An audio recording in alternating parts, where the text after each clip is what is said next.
Second round of questions. Thank you, Mr. Chair. Commissioner Slaughter, I want to go back to the questions that Senator Capito asked. I think there is a disturbing pattern in the Biden administration of federal employees not showing up for work. And after the pandemic, the Biden administration has decided that federal work doesn't actually entail going to the office, and the absenteeism is a massive problem throughout the Biden administration. My staff inquired of the FTC what the data are, and I'll tell you what your staff told us.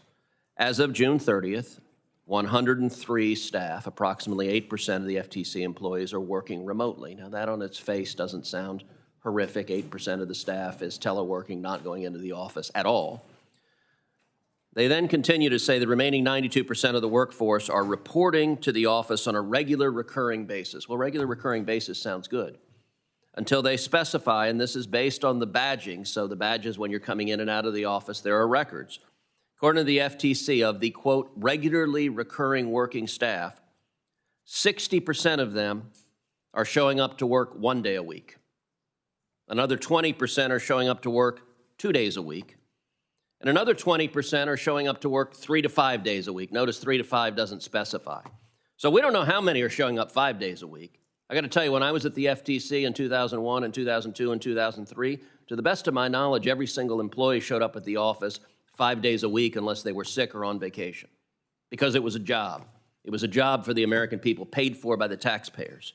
You mentioned the private sector. I don't know a single private sector employer that sits there and allows 80+% of their employees not to show up for work.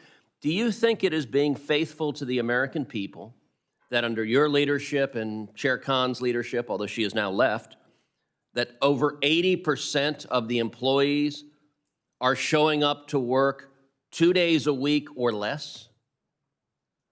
Senator, I think it's really important to distinguish between working from in the office and the concept of showing up to work. Do you think it's okay? Do you think it is acceptable to the American people? You know what? If you're a steel worker, if you're a truck driver, if you're a waiter, if you're a waitress, there are a whole ton of jobs. You don't have the chance to sit at home. You don't have the chance to go play golf on Fridays and Mondays when you want to and treat it like a part-time job. Do you think the American people, you are honoring your commitment to the American people by having over 80% of the staff not in the office at least 3 days a week and maybe 4 or more? If I believed that anyone at the agency was treating their full-time job like a part-time job or going off and playing golf, I would have a huge problem with it. So what I know them to be doing is working. Do you believe it is okay that over 80% of the staff does not show up physically in the office 3 days a week or more? I believe that that is 100% consistent with the guidance that we have gotten. It is different. Guidance from whom?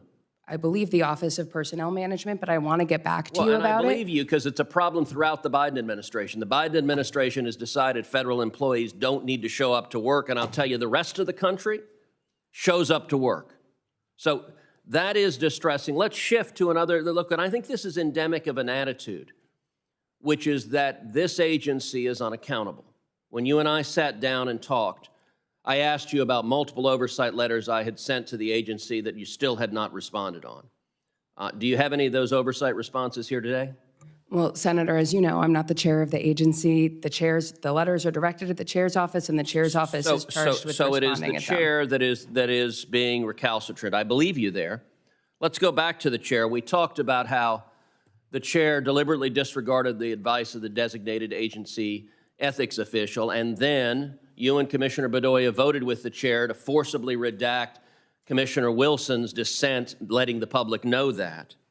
Subsequently, during an April hearing before the House Committee on Energy and Commerce, Chair Khan was asked, were there any instances where she had, quote, not followed the designated agency ethics official's advice? Here's what she said, quote, "No, in instances where companies like Facebook or Amazon have petitioned for my recusal, I have consulted with the DAO and have taken actions that are consistent with the legal statements the DAO has made." Was that a truthful and candid response? First of all, I think the chair should be able to speak for herself. I'd love to, but she hasn't testified in over 800 days here, so you're the only commissioner that we have in front of us. I also want to be consistent with what I told you before about not wanting to disclose staff guidance myself, but since you referenced that it was already in the public, that memo that is in the public says that the rules do not require the chair's recusal in that case. And I think I understood her to be saying that. So you believe that was a truthful and candid advice? She's speaking so precisely as a lawyer. She says, I've not taken, I have consulted with the DAO and have taken actions that are consistent with the legal statements the DAO has made. And legal statements, boy, those words are carrying a lot of work. Because you're right, the DAO didn't say you are legally required, you must recuse. The DAO said, I recommend that you recuse because it's a serious problem. There's a perception of bias. She ignored that recommendation. We just read through that. And then she goes to Congress under oath and doesn't acknowledge that she took a recommendation from the DAO and ignored it. She just said, well, I followed the legal statements. Do you consider that truthful and candid testimony? Senator, I really don't think it's appropriate for me to opine on it. I will tell you that. Why not? Sitting here, because I wasn't in the chair's head. You voted to censor the evidence that would have shown that was a lie. I voted consistent with commission rules to follow the commission. Except I showed you multiple instances where the commission has released that information. But I wasn't part of those decisions, and my job is to follow the commission rules as I see them. Let me ask you subsequently. As you know, I, along with Chairman Comer and Chairman Jordan, sent a letter to the FTC investigating many of its abusive actions. The FTC stated in response that per agency practice, it had deleted the email accounts of former employees who had worked on a non-competing agreement rulemaking soon after they left the agency. Now, under federal law, agencies are required to protect federal records, are required to keep them for 7 years. Under 44 U.S. Code Section 3301, the definition of records includes all recorded information, and as NARA says, that includes electronic messages, including email, instant messages, and texts.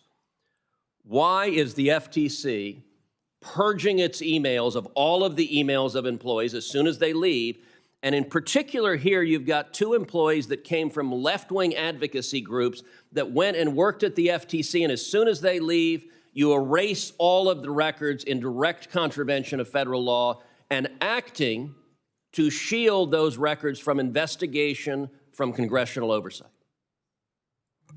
Senator, since I got to the FTC, I've worked really hard to understand what the rules around record retention are, because they're different from where I came from in the Senate, where there are not similar rules. And I'll tell you, the rules are actually a little bit hard to understand. The guidance I got from our general counsel's office and the secretary's office from the beginning is that all emails are not federal records. Certain things are federal records that are required to be preserved. Also, we're required to preserve anything that's subject to a FOIA request or a litigation hold. But outside of that, we are not required to preserve things, and in fact are directed to delete more for emails, data security, So I will say my time has purposes. expired, but I'll point out that that definition is hyper-technical, because as I understand it, the FTC operates under the fiction that when an employee is leaving, that employee will print out and save whichever emails are federal records. And so the agency can then just go and delete them all. Now, I don't know anyone who does that, and you don't know anyone who does that. That is designed to prevent litigation from getting access to those emails and prevent congressional oversight. And given the pattern of unethical behavior by the chair of this commission, and then the pattern of the commissioners being willing to cover it up, deleting emails in defiance of congressional oversight is deeply troubling, and it suggests an agency that believes it is not accountable to the American people.